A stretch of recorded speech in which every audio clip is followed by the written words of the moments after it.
मैं आपका अपने YouTube चैनल पे स्वागत करता हूँ। इसके प्रीवियस वाली वीडियो में हम लोगों ने अलग अलग टॉपिक पे जिसमें हमने सेक्स डिटर्मिनेशन से लेके कंप्लीट डोमिनेंस और इनकम्प्लीट डोमिनेंस और मेंडल के जो अलग अलग नियमों हैं उनकी व्याख्या के साथ पूरा मैंने आपको एक्सप्लेनेशन दिया था, यानी उसकी व्याख्या मैंने किया था। आई होप कि आप उसे पढ़ रहे होंगे।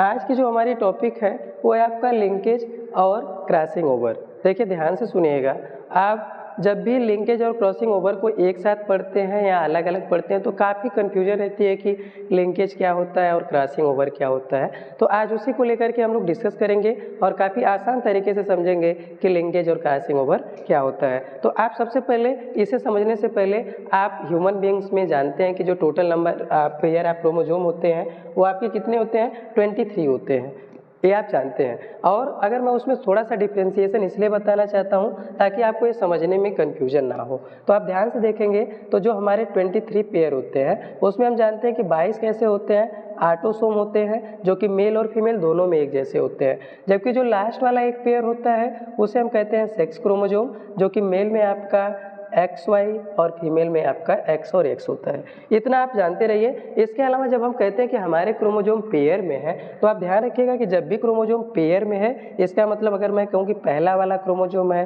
ठीक, उसके बाद दूसरा वाला क्रोमोसोम है, ठीक, इसके बाद तीसरा वाला क्रोमोसोम है, तो इस तरीके से जितने भी आपके क्रोमोसोम होते हैं इस तरीके से क्या होते हैं? पेयर में होते हैं। तो आप ये भी जानते हैं कि क्रोमोसोम पेयर में होते हैं, जैसे मैंने आपको बताया कि जो आपके मान लीजिए क्रोमोसोम नंबर 1 है, क्रोमोसोम नंबर 2 है, क्रोमोसोम नंबर 3 है, इस तरीके से टोटल आपके 23 की पेयरिंग होती है। ठीक, अब मैंने आपको बताया कि हम पढ़ेंगे लिंकेज। लिंक मतलब क्या होता है? जुड़ा हुआ, और क्रॉसिंग ओवर यानी क्रॉस करना। आप जानते हैं कि जब भी हम रिप्रोडक्शन का प्रोसेस पढ़ते हैं तो उसमें हम जानते हैं कि जब गैमेट का फॉर्मेशन होता है तो उसमें मियोसिस होती है, जबकि बॉडी के और प्रोसेस में क्या होता है? आपका माइटोसिस होती है। यानी माइटोसिस वो प्रोसेस है जिसमें हमारे बॉडी में ग्रोथ से लेकर के डेवलपमेंट से लेकर के बाउंड वगैरह यानी चोट वगैरह या घाव वगैरह को भरने में मदद मिलती है। जबकि जब हम क्रॉसिंग ओवर वाला केस पढ़ते हैं तो आप जानते हैं कि पैचिटिन एक अवस्था होती है। जब आप पूरा डिटेल से माइटोसिस और मियोसिस पढ़ेंगे तब आपको समझ में आएगा कि प्रोफेज, मेटाफेज, एनाफेज और टेलोफेज क्या होती है। तो वहाँ पे हम जब माइटोसिस और मियोसिस पढ़ेंगे तो वहाँ पे मैं आपको डिटेल बताऊंगा। एक अवस्था आपको स्टेज देखने को मिलती है जिसे पैचिटिन कहते हैं, जिसमें आप क्रॉसिंग ओवर के प्रोसेस को देखेंगे। तो आई होप तो आपको समझ में आ रहा होगा।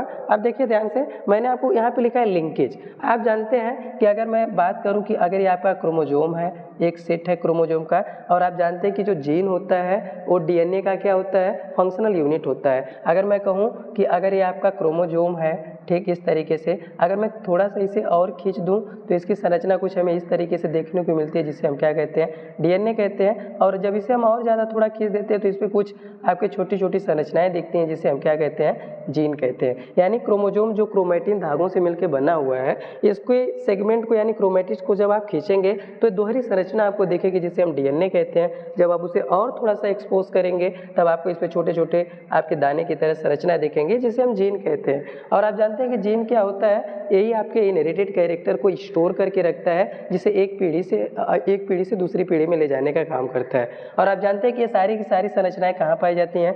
न्यूक्लियस में पाई जाती हैं। और आप ये भी जानते हैं कि डीएनए ये हमारा क्या होता है? आनुवंशिक पदार्थ होता है। तो आपने देखा कि जो डीएनए है वो किससे मिलकर बना हुआ है? जीन से, जबकि जो क्रोमोसोम है वो किससे मिलकर बना हुआ है? डीएनए से। यानी जो डीएनए की फंक्शनल यूनिट है वो क्या है? जीन है। अब मैं आपको आगे बताऊं, आप देखेंगे ध्यान से, तो आप देखेंगे यहाँ पे कि ये आपके जो सेट हैं क्रोमोसोम के, ठीक, अलग अलग जो सेट अलग है, आप ध्यान से देखेंगे तो मैंने कहा था कि क्रोमोसोम क्या होते हैं? पेयर में होते हैं। आप भी जानते हैं कि जब क्रॉसिंग ओवर होता है तो क्रॉसिंग मतलब एक दूसरे को क्या करेंगे? क्रॉस करेंगे, ठीक, और इनके जेनेटिक मटेरियल का आपस में क्या होगा?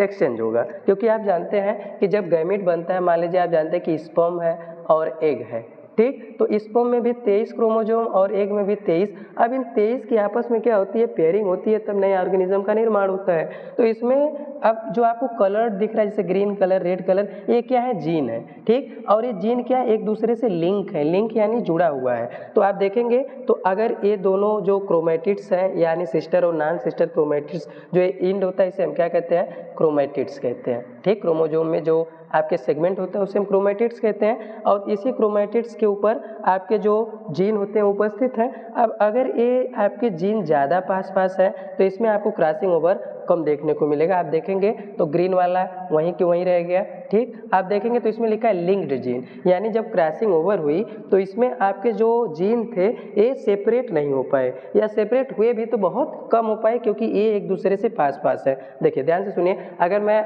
आप जैसे आप मान लीजिए आप गैप में खड़े होते हैं तो आपको कोई आसानी से धक्का दे सकता है और आप गिर सकते हैं, जबकि जब आप काफ़ी एक दूसरे से क्लोज खड़े होते हैं तो कोई आपको धक्का देता है तो आप ये रहता है कि आप अपने स्टेशनरी पोजीशन में बने रहे। कहने का ये मतलब है कि जब एक जो जीन होते हैं क्रोमोसोम पे ये काफ़ी पास पास होते हैं तो क्रॉसिंग ओवर के बावजूद भी ये आसानी से अलग नहीं हो पाते, मतलब ये लिंक ही रहते हैं, इसलिए इन्हें हम क्या कहते हैं, लिंक्ड जीन कहते हैं। और दूसरा क्या है, जब आप क्रॉसिंग ओवर पढ़ते हैं, अभी मैंने आपको बताया कि होमोलॉगस क्रोमोसोम है, एक साइट आप क्रॉसिंग ओवर है, ये आपके नॉन सिस्टर क्रोमैटिड्स है। अब आप ध्यान से देखेंगे, अब इसमें जो जीन है ये काफ़ी क्या है, दूर दूर है, तो जब भी क्रॉसिंग ओवर होगी तो आप देखेंगे एक कैसा बना, इस तरीके से और इस तरीके की संरचना हो रही है। इस संरचना को क्या कहते हैं, क्रॉस कहते हैं, यानी क्रॉस जैसी संरचना है तो इसे हम क्रॉसिंग ओवर कहते हैं। अब आप ध्यान से देखेंगे तो इधर वाला रेड सेगमेंट जो कि उसका था वो इधर चला आया और इसका ब्लू वाला सेगमेंट इधर चला गया, तो इसे हम क्या कहते हैं, रिकॉम्बिनेटेड जेनेटिक इन्फॉर्मेशन कहते हैं। कहने का मतलब ये है कि जो भी हमारा जेनेटिक मटेरियल था उसमें जो भी लक्षण थे उनकी अदला बदली हुई, यानी आगे चल करके हमें वेरिएशन ज़्यादा से ज़्यादा मात्रा में देखने को मिलेगा। जबकि जो लिंक्ड जीन होते हैं ये आसानी से अलग नहीं होते। आप देखेंगे तो आपका ए वाला सेगमेंट यहाँ पे आया और दूसरा वाला जो ये वाला सेगमेंट था वो इधर जाके जुड़ा, यानी ये वाला रेड वाला हिस्सा था, ये वाला भाई क्रॉसिंग ओवर हुई, लेकिन ये आपस में इतने लिंक हैं कि ये प्रॉपर तरीके से अलग नहीं हो पाए, तो इसमें रिकॉम्बिनेशन बहुत कम या ना के बराबर देखने को मिलता है। जबकि इसमें जो जीन थे या जो ये काफ़ी दूर थे जिसमें क्रॉसिंग ओवर हुई और ये आपकी रिकॉम्बिनेशन ज़्यादा देखने को मिलता है, तो ये कम देखने को मिलता है। तो ये डिफरेंस होता है आपका लिंकेज और क्रॉसिंग ओवर में। आई होप कि आपको ये समझ में आया होगा। मिलते हैं अगली वीडियो में, तब तक के लिए धन्यवाद।